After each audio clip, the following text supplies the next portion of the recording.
ओम शांति। 20 अगस्त 2022 के ईश्वरीय महावाक्य। पहले सुनते हैं मुरली के मुख्य पॉइंट्स। बाबा ने कहा, अंदर में यह खुशी रहनी चाहिए कि बेहद का बाप, जिसको भगवान कहते हैं, वह हमको पढ़ा रहे हैं। बाबा बुद्धि में याद आएगा तो अपनी गंवाई हुई राजधानी भी याद आ जाएगी। तुम सबका बाप, टीचर, सतगुरु वो एक ही है। बाप तुमको कितना रिफ्रेश करते हैं, तो प्रतिज्ञा करो कि हम एक से ही सुनेंगे, एक का ही फरमान मानेंगे। अभी तुमको बहुत पुरुषार्थ करना है। जितना बाबा को याद करेंगे, ज्ञान की धारणा में रहेंगे और दूसरों को भी कराएंगे, उतना ही उच्च पद पाएंगे। बाप सावधानी देते हैं, बच्चे खबरदार रहना, तुम कोई भी उल्टा सुल्टा संग नहीं करना। लोग तुमको उल्टी बातें सुनाए डराए यह पढ़ाई ही छुड़ा देंगे। सदा स्मृति रहे, यह हमारा अंतिम जन्म है। अभी हम आत्माएं शरीर छोड़ बाप के पास जाएंगी। फिर जिसने जितना पुरुषार्थ किया होगा उस अनुसार पद पाएंगे। फिर बाबा ने कहा, सब तो विश्व के मालिक नहीं बन सकते। मालिक सिर्फ वही बनते हैं जिन्हों को बाप पढ़ाते हैं। यह पढ़ाई कोटों में कोई ही पढ़ते हैं। सारी दुनिया राजयोग नहीं सीखेगी। कोई तो 5-6 वर्ष राजयोग सीखते, फिर भी पढ़ाई छोड़ देते हैं, परंतु उनका भी दोष नहीं है। माया बहुत प्रबल है ना, बिल्कुल ही बेसमझ बना देती है, फारकती दे देते हैं। और लास्ट में बाबा ने कहा, जिनसे सगाई की है अब उनको याद करना है। लेकिन याद कोई फट से नहीं ठहरेगी, क्योंकि आधा कल्प नाम रूप में फंसते आए हो। इसलिए पहले देही अभिमानी बनने की मेहनत करनी है। और अब सुनते हैं महावाक्यों को विस्तार से। मुरली का सार। मीठे बच्चे, इस रूहानी पढ़ाई को कभी मिस नहीं करना। इस पढ़ाई से ही तुम्हें विश्व की बादशाही मिलेगी। प्रश्न, कौन सा निश्चय पक्का हो तो पढ़ाई कभी भी मिस ना करें। उत्तर, अगर निश्चय हो कि हमें स्वयं भगवान टीचर रूप में पढ़ा रहे हैं, इस पढ़ाई से ही हमें विश्व की बादशाही का वर्षा मिलेगा और उच्च स्टेटस भी मिलेगा। बाप हमें साथ भी ले जाएंगे, तो पढ़ाई कभी मिस ना करें। निश्चय न होने कारण पढ़ाई पर ध्यान नहीं रहता, मिस कर देते हैं। गीत, हमारे तीर्थ न्यारे हैं। ओम शांति। मीठे मीठे बच्चे, पास्ट के सत्संग और अभी के सत्संग के अनुभवी हैं। पास्ट यानी इस सत्संग में आने के पहले बुद्धि में क्या रहता था और अब बुद्धि में क्या रहता है, यह रात दिन का फर्क देखने में आता होगा। उस सत्संगों में तो सिर्फ सुनते ही रहते हैं, कोई आश दिल में नहीं रहती। बस सत्संग में जाकर 2 वचन शास्त्रों का सुनना होता है। यहाँ तुम बच्चे बैठे हो, बुद्धि में है कि हम आत्माएं बाप दादा के सामने बैठी हैं और उनसे हम स्वर्ग का वर्षा लेने के लिए ज्ञान और योग सीख रहे हैं। जैसे स्कूल में स्टूडेंट समझते हैं कि हम बैरिस्टर व इंजीनियर बनेंगे, कोई न कोई इम्तिहान पास कर यह पद पाएंगे, यह ख्याल आत्मा को आते हैं। अभी हम पढ़कर फलाना बनेंगे। सत्संग में कोई एम नहीं रहती कि क्या प्राप्ति होगी। करके कोई को आश होगी भी तो वह अल्पकाल के लिए। साधु संतों से मांगेंगे कि कृपा करो, आशीर्वाद करो। यह भक्ति व सत्संग आदि करते यहाँ तक आकर पहुँचे हैं। अभी हम बाप के सामने बैठे हैं। एक ही आश है, आत्मा को बाप से वर्षा लेने की। उन सत्संगों में वर्षा लेने की बात नहीं रहती। स्कूल अथवा कॉलेज में भी वर्षा लेने की बात नहीं रहती। वह तो टीचर है पढ़ाने वाला। वर्षे की आश इस समय तुम बच्चे लगाकर बैठे हो। बरोबर बाप परमधाम से आया हुआ है हमको फिर से सदा सुख का स्वराज्य देने। यह बच्चों की बुद्धि में जरूर रहेगा ना। फिर भी समझते हैं बाप के सम्मुख जाने से ज्ञान के अच्छे बाण लगेंगे, क्योंकि वह सर्वशक्तिवान है। बच्चे भी ज्ञान बाण मारना सीखते हैं, परंतु नंबरवार पुरुषार्थ अनुसार। यहाँ ही डायरेक्ट सुनते हैं, समझते हैं बाबा समझा रहे हैं, और कोई सत्संग व कॉलेज में ऐसे नहीं समझेंगे। हम बेहद के बाप से बेहद का वर्षा ले रहे हैं। हम इस सृष्टि चक्र को जान गए हैं। उन सत्संगों में तो जन्म जन्मांतर जाते ही रहते हैं। यहाँ है एक बार की बात। भक्ति मार्ग में जो कुछ करते वह अब पूरा होता है, उनमें कोई सार नहीं है। तो भी अल्पकाल के लिए मनुष्य कितना माथा मारते हैं। तुम बच्चों की बुद्धि में रहता है हमको बाबा पढ़ा रहे हैं। बाबा ही बुद्धि में आएगा और अपनी गंवाई हुई राजधानी याद आ जाएगी। अभी हम जितना पुरुषार्थ करेंगे, बाबा को याद करेंगे और ज्ञान की धारणा में रहेंगे, औरों को भी ज्ञान की धारणा कराएंगे, उतना उच्च पद पाएंगे। यह तो हरेक की बुद्धि में है ना। बाप इस प्रजापिता ब्रह्मा द्वारा समझा रहे हैं। इनको दादा ही कहेंगे। शिव बाबा इनमें प्रवेश होकर हमको पढ़ा रहे हैं। तुम जानते हो, पहले यह बातें हमारी बुद्धि में नहीं थी।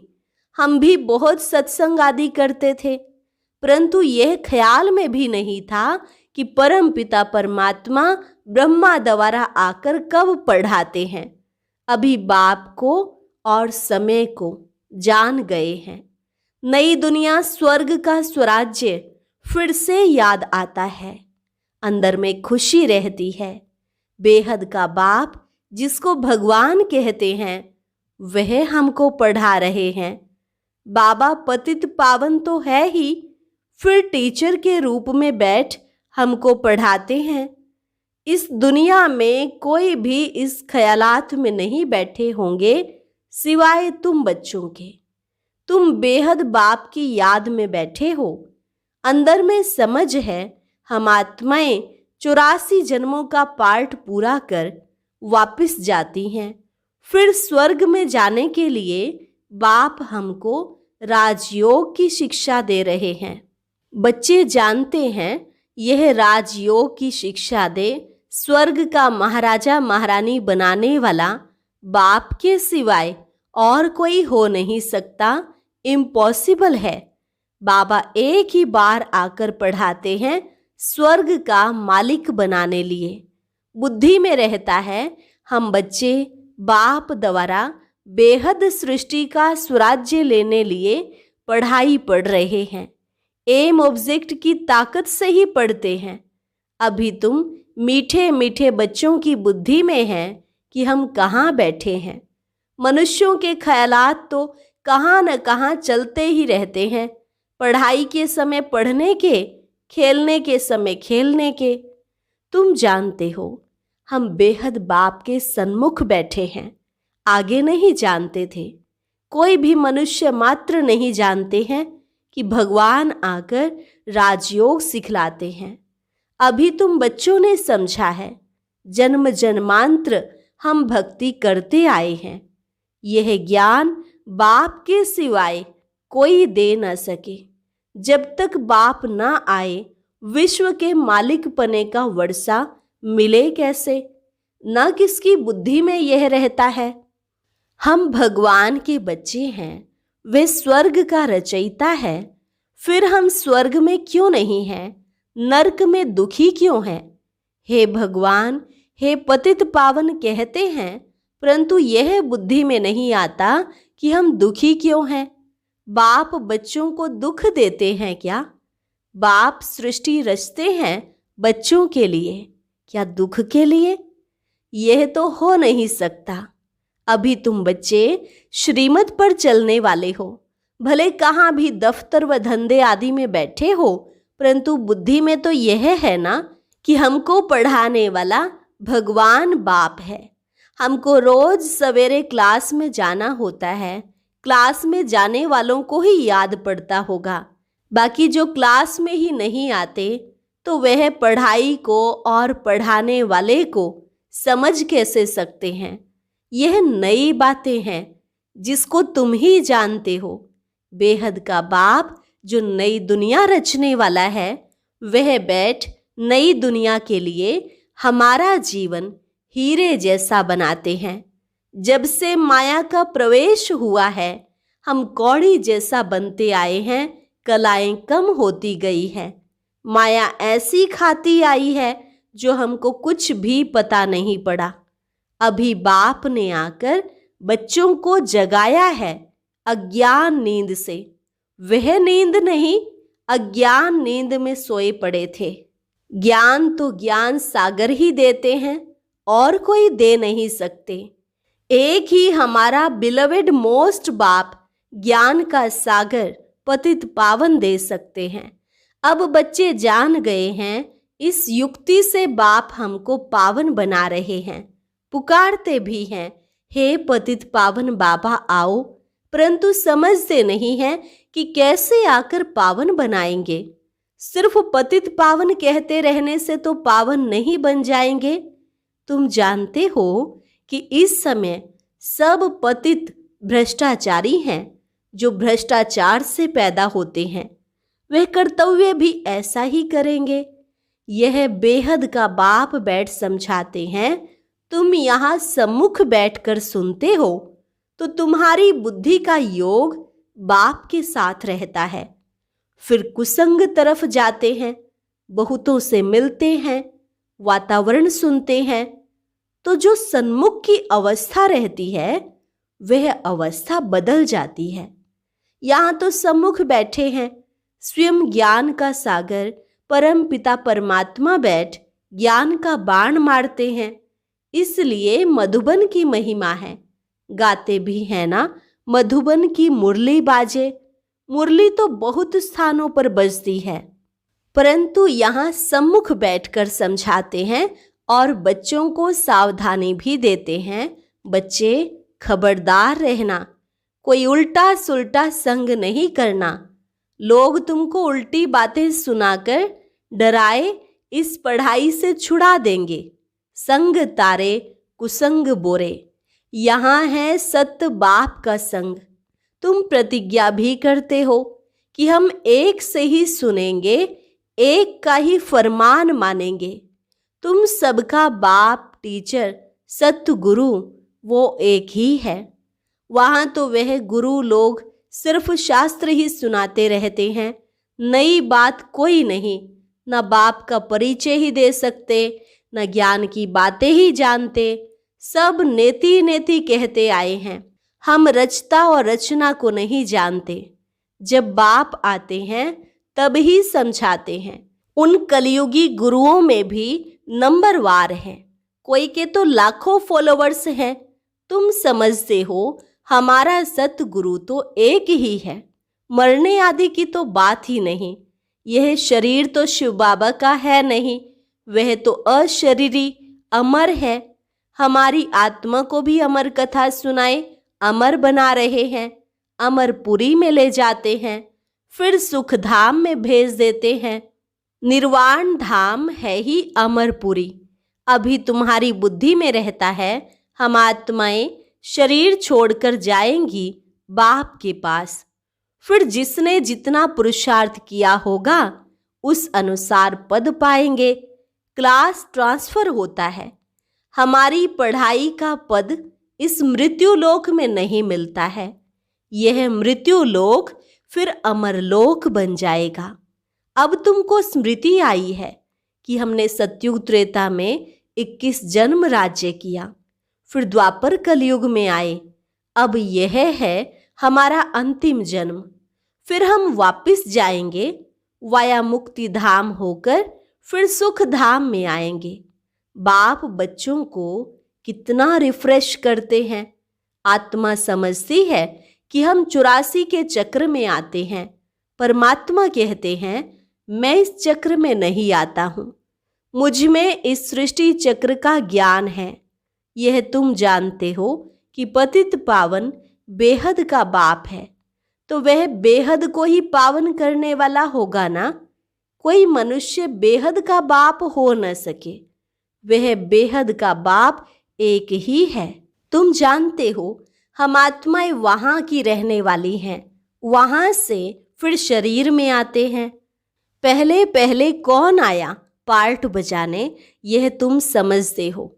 हम आत्माएं निराकारी दुनिया से आई हैं पार्ट बजाने। इस समय तुम बच्चों को नॉलेज मिली है कैसे नंबरवार हर एक धर्म वाले अपने पार्ट अनुसार आते हैं। इसको अविनाशी ड्रामा कहा जाता है। यह किसकी बुद्धि में नहीं है। हम बेहद ड्रामा के एक्टर हैं, न बेहद की हिस्ट्री ज्योग्राफी को, न अपने जन्मों को ही जानते हैं। बाबा तुमको कितना रिफ्रेश करते हैं पुरुषार्थ अनुसार। कोई तो बड़ी खुशी में रहते हैं, बाबा हमको सत्य ज्ञान सुना रहे हैं, और कोई मनुष्य मात्र यह ज्ञान दे नहीं सकते। इसलिए इसको अज्ञान अंधेरा कहा जाता है। अभी तुम जानते हो हम अज्ञान अंधेरे में कैसे आए, फिर ज्ञान सोजरे में कैसे जाना है, यह भी नंबरवार समझ सकते हैं। घोर अंधियारा और घोर सोजरा किसको कहा जाता है, यह अक्षर बेहद से लगता है। आधा कल्प रात, आधा कल्प दिन, वह समझो सांझ और सवेरा, यह बेहद की बात है। बाबा आकर सभी शास्त्रों का सार समझाते हैं। यह जो दान पुण्य करते हैं, शास्त्र पढ़ते हैं, उससे तो अल्पकाल का सुख मिलता है। बाप कहते हैं मैं इनसे नहीं मिलता हूं, जो मैं विश्व का मालिक उन्हों को बनाऊं। यह भी समझते हो कि सब विश्व के मालिक बन नहीं सकते। मालिक वह बनते हैं जिन्हों को बाप पढ़ाते हैं, वही राजयोग सीख रहे हैं। सारी दुनिया तो राजयोग नहीं सीखती है, कोटों में कोई ही पढ़ते हैं। कई तो 5-6 वर्ष 10 वर्ष राजयोग सीखते, फिर भी पढ़ाई छोड़ देते। बाप कहते हैं माया बहुत प्रबल है, बिल्कुल ही बेसमझ बना देती है, फारकती दे देते हैं। कहावत है ना, आश्चर्यवत बाबा का बनंती कथंती फिर फारकती देवंती। बाप कहते हैं उनका भी दोष नहीं है, यह माया तूफान में ले आती है।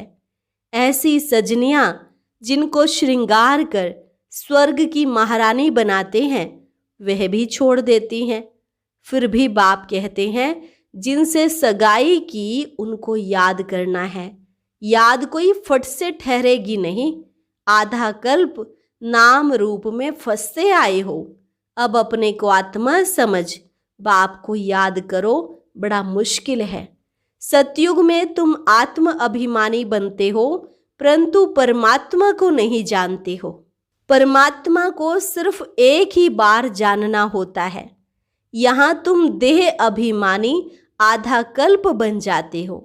यह भी नहीं समझते हो आत्माओं को यह शरीर छोड़ दूसरा शरीर ले पार्ट बजाना है, फिर रोने की दरकार नहीं। जब बाप द्वारा सुख धाम का वर्षा मिल रहा है तो क्यों न पूरा अटेंशन दे। अच्छा, मीठे मीठे सिकिलधे बच्चों प्रति माता पिता बाप दादा का याद प्यार और गुड मॉर्निंग। रूहानी बाप की रूहानी बच्चों को नमस्ते। रूहानी बच्चों की रूहानी बाप दादा को नमस्ते नमस्ते, गुड मॉर्निंग। धारणा के लिए मुख्य सार। पहली पॉइंट, एक बाप के ही फरमान पर चलना है, बाप से ही सुनना है। मनुष्यों की उल्टी बातें सुन उनके प्रभाव में नहीं आना है, उल्टा संग नहीं करना है। पढ़ाई और पढ़ाने वाले को सदा याद रखना है। सवेरे सवेरे क्लास में जरूर आना है। वरदान: साधनों को सहारा बनाने के बजाय निमित्त मात्र कार्य में लगाने वाले सदा साक्षी दृष्टा भव। साधनों को सहारा बनाने के बजाय निमित्त मात्र कार्य में लगाने वाले सदा साक्षी दृष्टा भव। कई बच्चे चलते चलते बीज को छोड़ टाल टालियों में आकर्षित हो जाते हैं। कोई आत्मा को आधार बना लेते और कोई साधनों को, क्योंकि बीज का रूप रंग शोभनिक नहीं होता और टाल टालियों का रूप रंग बड़ा शोभनिक होता है। माया बुद्धि का ऐसा परिवर्तन कर देती है जो झूठा सहारा ही सच्चा अनुभव होता है। इसलिए अब साकार स्वरूप में बाप के साथ का और साक्षी दृष्टा स्थिति का अनुभव बढ़ाओ। साधनों को सहारा नहीं बनाओ, उन्हें निमित्त मात्र कार्य में लगाओ। स्लोगन: रूहानी शान में रहो तो अभिमान की फीलिंग नहीं आएगी। अच्छा, और अब सुनते हैं आज का अव्यक्त ज्ञान मोती।